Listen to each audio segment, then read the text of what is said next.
નમસ્કાર મિત્રો. ગુજરાત અને ગુજરાતનો દારૂબંધીનો કાયદો, આ વસ્તુઓને લઈને આપણે અનેકવાર ચર્ચા કરતા આવતા હોય છે, કારણ કે ગુજરાતમાં એવી ઘટનાઓ સામે આવે છે જે ગુજરાતના દારૂબંધીના કાયદાના ધજાગરા ઉડાડતી હોય છે. આજે ફરી એકવાર આ મુદ્દો એટલે જ લેવામાં આવ્યો છે કારણ કે એક ઘટના સામે આવી છે જેમાં ફરી એકવાર ગુજરાતના દારૂબંધીના કાયદાના ધજાગરા ઉડી રહ્યા છે. વિગતે સમગ્ર ઘટનાની વાત કરું તો સાણંદમાં આવેલા એક ગેરેજ ગામની સીમાની નજીક નિર્મલા ગ્રીન્સ હોટલમાં એક યુવકે તેની 25 વર્ષની એનિવર્સરીની પાર્ટીનું આયોજન કર્યું હતું.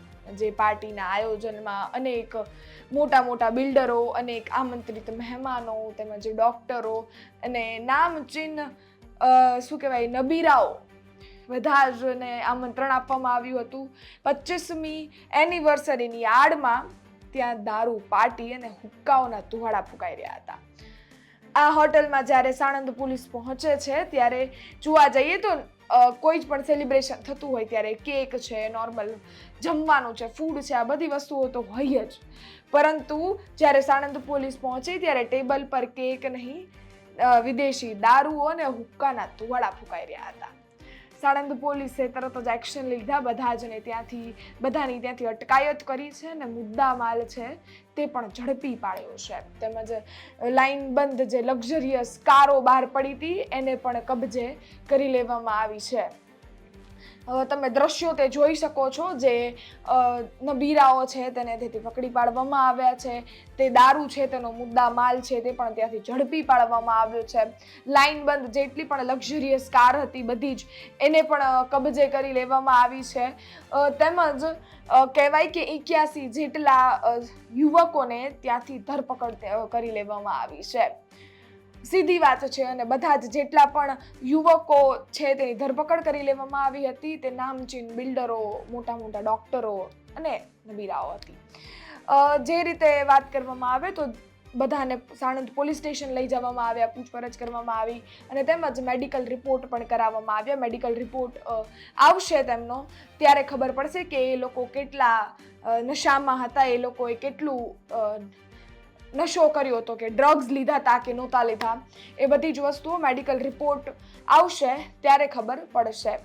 પરંતુ હું તમને હજી એક વિગત આપી દઉં કે જે મુદ્દા માલ ઝડપી પાડવામાં આવ્યો હતો એ કેટલો હતો તો 7 સીલ પેક વિદેશી દારૂની બોટલ, 9 અડધી ભરેલી દારૂની બોટલ, 3 ખાલી દારૂની બોટલ હતી, 10 હુક્કા, 22 જેટલી લક્ઝરિયસ ફોરવ્હીલ ને પણ કબજે કરી લેવામાં આવી છે અને તેમજ 90 જેટલા મોબાઈલ ફોન્સ પણ કબજે કરી લેવામાં આવ્યા છે.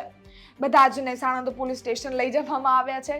સાણંદ પોલીસ સ્ટેશન લઈ જવામાં આવ્યા છે એટલે ધરપકડ કરે એટલે બધી જ મોટી પાર્ટીઓ, નામચીન બિલ્ડરો બધા જ ફોન લગાડવાના ચાલુ કર્યા, તેમની ઓળખાણો દેવાની ચાલુ કરી અને તેમજ પોલીસને ફોન આવવાના ચાલુ કર્યા કે મારી આ ઓળખાણ છે, મારી આ છે.